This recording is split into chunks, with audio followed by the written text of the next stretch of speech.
आपका वापस स्वागत है। मैं Vivek Bindra, founder and CEO बड़ा बिजनेस.com।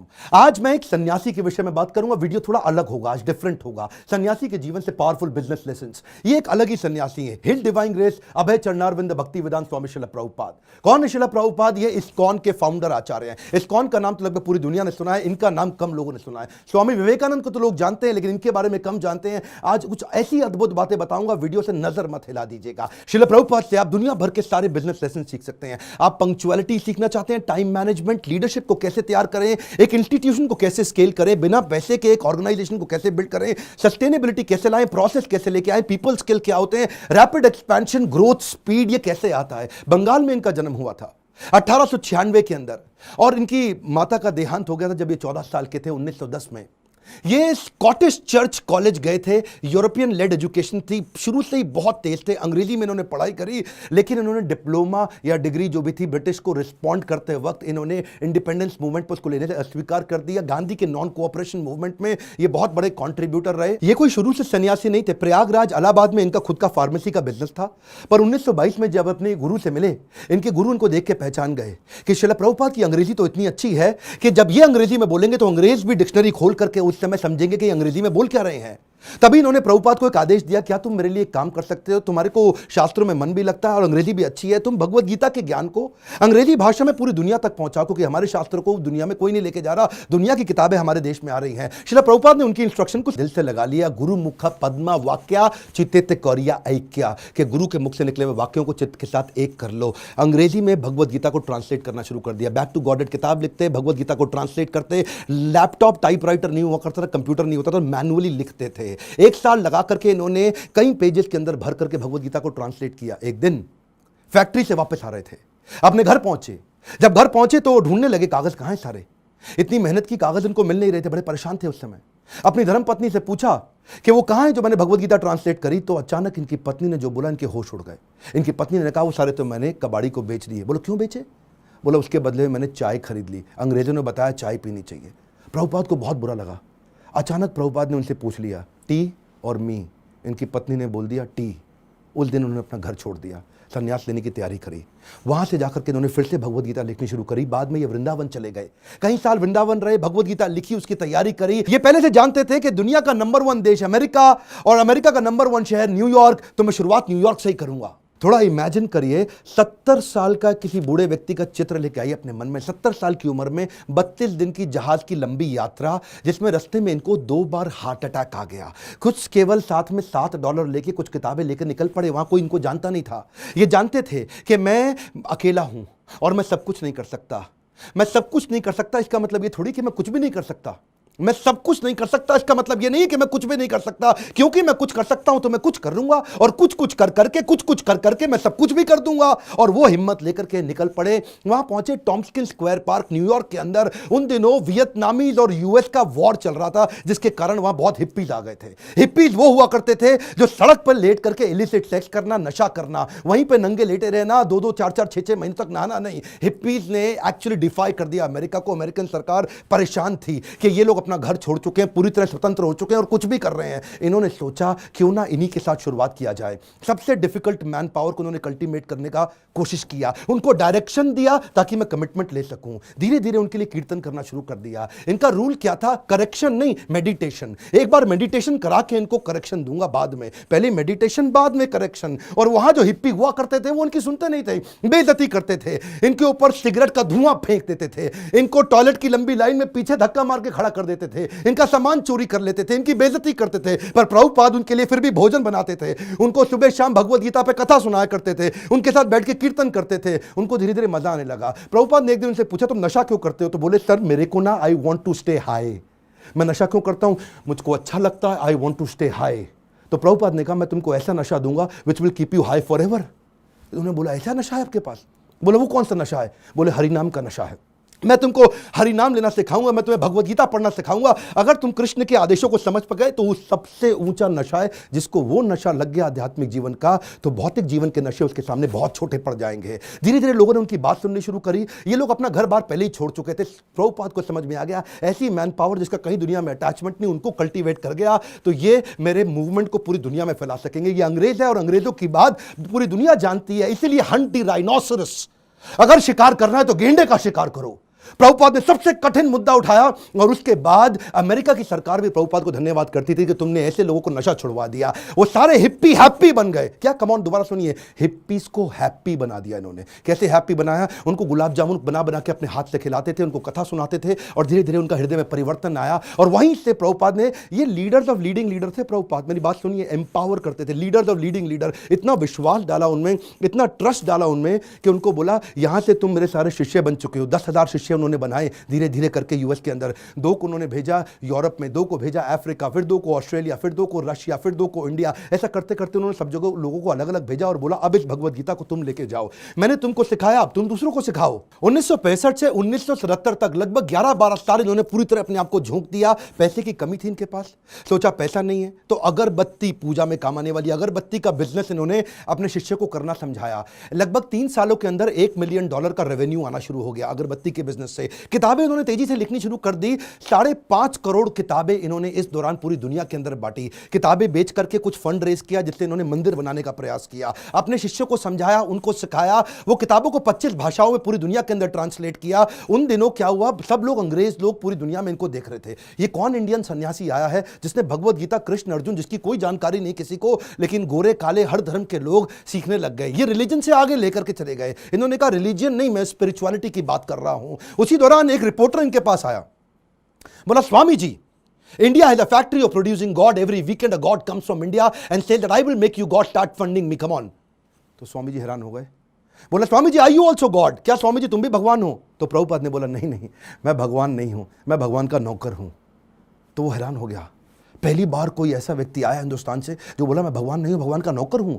तो प्रभुपाद ने बोला नहीं, मुझसे गलती हो गई, मैं भगवान का नौकर भी नहीं हूं, मैं भगवान का नौकर बनने का प्रयास कर रहा हूं। I am all a servant of God, but it is for you to recognize. सारे अमेरिका के अंदर अखबारों में छप गया कि पहली बारी कोई ऐसा इंडियन आया जो बताता है I am trying to become servant of God, I am not God. उन्हीं दिनों हेनरी फोर्ड के पोते एल्फ्रेड फोर्ड इनसे मिलने के लिए आए। हेनरी फोर्ड का नाम बहुत हुआ करता था पृथ्वी के अंदर। प्रभुपाद कम बोलते थे, लिमिटेड बोलते थे। जब एल्फ्रेड फोर्ड इनसे मिलने आए तो प्रभुपाद ने केवल उनसे एक ही क्वेश्चन पूछा, where is Henry Ford now? अब हेनरी फोर्ड जीवित नहीं थे, बस केवल उनकी आंखों में आंख डाल के प्रश्न पूछा। एल्फ्रेड फोर्ड उसी समय घबरा गए। उनको समझ आ गया कि ये जीवन किसी के लिए नहीं है, कोई नहीं बचने वाला यहाँ पे। और उसी दिन उन्होंने प्रभुपाद को सरेंडर कर दिया और उनसे कहा मुझे भी भगवत गीता सिखाइए। ये ऐसे संत सन्यासी है जिनके कारण आज पूरी दुनिया के अंदर सैकड़ों हजारों ऐसे मंदिर बने जहां भगवत गीता पढ़ाई जा रही है, सिखाई जा रही है। पाकिस्तान जहां कुछ भी हो रहा हो, लेकिन आज भी इस्कॉन के 12 मंदिर है पाकिस्तान में जहां रोज शाम को भगवत गीता पे कथा की जाती है। ये बड़ा अनइमेजिनेबल था कि कुछ ही सालों के अंदर इन्होंने 6 महाद्वीप, 6 कॉन्टिनेंट के अंदर 108 मंदिर बना दिए। ये तब किया जब वेंचर कैपिटल नहीं था, कोई एंजल फंड नहीं था, प्राइवेट इक्विटी नहीं था, कोई आईपीओ नहीं निकाला, कोई बैंक लोन नहीं है, कंप्लीटली बूटस्ट्रैप्ड, सैलरी देने का पैसा नहीं है, लाइफ टाइम वॉलंटियर्स इकट्ठे किए। 10,000 उन दिनों इन्होंने अपने शिष्यों को लेटर पे लिख लिख के बात किया। इमेजिन करिए, कम्युनिकेशन बहुत स्लो था। मैं सोचता हूं कई बार अगर प्रभुपाद आज होते ना तो भगवत गीता इंडिया की राष्ट्र पुस्तक नहीं होती, पूरे विश्व के अंदर होती। इतनी स्पीड थी प्रभुपाद की। उस समय जब अपने शिष्यों से बात करते थे तो न्यूयॉर्क से साउथ अफ्रीका चिट्ठी भेजते थे। वो चिट्ठी में प्रश्न पूछता था, जवाब देते थे, फिर चिट्ठी वापस आती थी, फिर उसका उत्तर देते थे। इमेजिन करिए 10,000 ऐसे लेटर लिखे इन्होंने,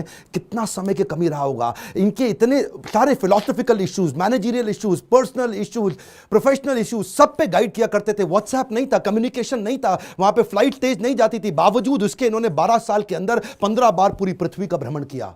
एक बात समझिए, sales is not about selling, it is about building trust in education. Building trust in education.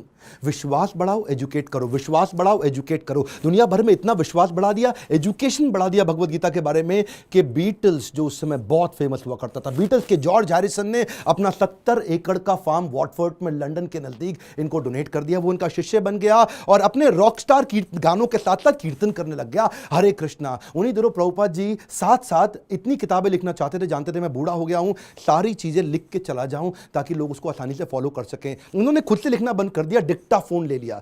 Dictaphone जानते क्या होता है? उस पर ये रिकॉर्ड करते थे और चलते चलते रिकॉर्ड करते थे, बैठे बैठे रिकॉर्ड करते थे। 24 घंटे में से 22 घंटा सेवा करते थे, 2 घंटा आराम करते थे। अनइमेजिनेबल है, मैं थोड़ा आपको बता रहा हूं फिर से, इसको मत मिस करिएगा। 24 में से दुनिया जानती है प्रभुपाद 22 घंटा सेवा करते थे, 2 घंटा रात को 10 से 12 तक आराम करते थे, रात को 12 से सुबह 4 बजे तक किताबें ट्रांसलेट किया करते थे, क्योंकि इनके गुरु का आदेश था किताबें ट्रांसलेट कर करके रिकॉर्ड करते थे उसको, जानते थे मैं लिखूंगा टाइप करूंगा टाइम लगेगा, शिष्यों को बोलते थे तुम रिकॉर्डिंग को सुनो उसको टाइप करो। उसी समय टेक्नोलॉजी का इस्तेमाल करते थे। डिक्टाफोन के बाद माइक्रोफोन आया, माइक्रोफोन पे करने लगे। सुबह की साधना करते, मंदिर में मंगल आरती करने के बाद, जब करने के बाद जब बाहर वॉक करने निकलते 1 घंटा वॉक करते, शिष्य को साथ में लेते, उस समय फिर से ट्रांसलेट करते, शिष्य माइक पकड़ के चलते रहते, ये मॉर्निंग वॉक पे फिर से ट्रांसलेट करते। जानते थे इनके पास समय कम था।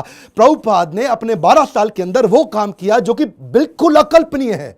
इसमें मैं आपको एक बात सिखाना चाहता हूं, उसको बोलते हैं EFA, elephantine focused advantage. Elephantine focused advantage, इसको बोलते हैं अव्यर्थ कालत्वम।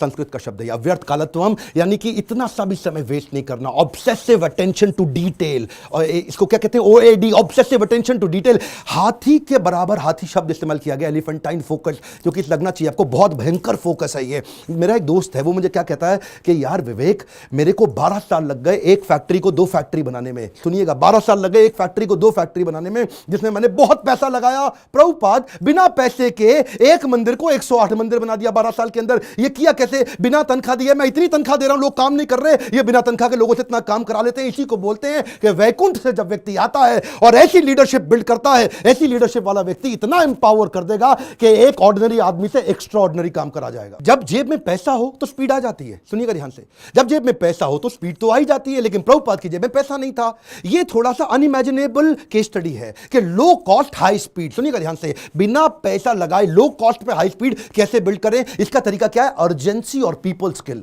प्रभुपाद अद्भुत व्यक्ति थे। अर्जेंसी और पीपल स्किल, शिष्य तंग करते थे, शिष्य गलतियां करते थे, प्रभुपाद टॉलरेट करते थे पीपल स्किल के साथ में। शिष्य इनको बहुत दुखी करते थे, प्रभुपाद टॉलरेट करते थे पीपल स्किल के साथ में। स्पीड बनाए रखी पीपल स्किल के साथ में। लोग दुखी भी नहीं होते थे, स्ट्रेस भी नहीं होते थे, क्योंकि प्रभुपाद प्रेम इतना देते थे। उनका प्रेम एक समुद्र की तरह था। श्री गुरु करुणा सिंधु, ऐसा करुणा का सिंधु सागर थे ये। इन्होंने एक बार जब ये अपने शिष्य को लेकर के रथ यात्रा ज्वाइन करने गए जगन्नाथपुरी के अंदर, तो वहां पे मंदिर के अंदर अंग्रेजों को जाना मना है। हिंदू मंदिर है, वो कहते हैं अंग्रेज को, लोगों को हम नहीं क्रिश्चियंस को अंदर जाने देंगे। प्रभुपाद ने बोला अगर तुम मुझे जगन्नाथ जी के दर्शन करने नहीं जाने दोगे, मैं जगन्नाथ जी को पूरी दुनिया में ले जाऊंगा। उसके बाद उन्होंने रथ यात्रा करनी शुरू करी और वहां से पूरी दुनिया में रथ यात्रा का प्रचलन चालू हो गया। प्रभुपाद वो पहले व्यक्ति थे जिन्होंने आज पूरी पृथ्वी पर रथ यात्रा और जगन्नाथ जी के दर्शन कराने शुरू किए।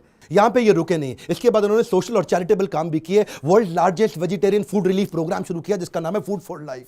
संडे फीस्ट, ये दुनिया भर के अंदर हजारों मंदिरों के अंदर रोज शाम को हजारों लोगों को फ्री में खाना बढ़ता है। इंडिया में मिड डे मील की स्कीम को एक्वायर कर लिया उन्होंने, सरकार की स्कीम को। इस्कॉन ने क्या किया, आज आपको जान के हैरानी होगी, बुद्धि चकरा जाएगी। 14 लाख गरीब बच्चों को रोज मिड डे मील का भोजन आज इस्कॉन अपने मंदिर से बना करके भेजता है। Can you imagine? 14 लाख बच्चों को कभी अपने आप को पॉपुलराइज नहीं किया, कभी अपनी इन्होंने गाथा नहीं गाई, कभी अपने आप को भगवान नहीं बताया, कभी अपने आप को अपनी तारीफ नहीं करी, अपनी सेवाओं को आगे रखा और बिना प्रमोशन के किसी को कभी प्रमोट नहीं किया। जानते हैं अमेरिका के अंदर भी आपको तो मालूम है स्टीव जॉब्स का स्टैनफोर्ड यूनिवर्सिटी का वो लेक्चर, जहां पे उसने खुद ही माना था कि मैं रोज, मेरे पास पैसा नहीं हुआ करता था, एक खाना खाने के लिए एक बार का 7 मील पैदल चल के हरे कृष्णा मूवमेंट पे फ्री का खाना खा के आया करता था। I would walk the 7 miles across town every Sunday night to get 1 good meal a week at the Hare Krishna temple. वैसे एक बात बताऊं, सुषमा स्वराज बोल बोल के थक गई थी कि भगवत गीता को राष्ट्रीय पुस्तक घोषित कर दो, श्रीमद् भगवत गीता को राष्ट्रीय पुस्तक घोषित किया जाए। आज ये प्रभुपाद के चलते न्यू जर्सी की सेटन हॉल यूनिवर्सिटी के अंदर भगवत गीता को कंपलसरी कर दिया।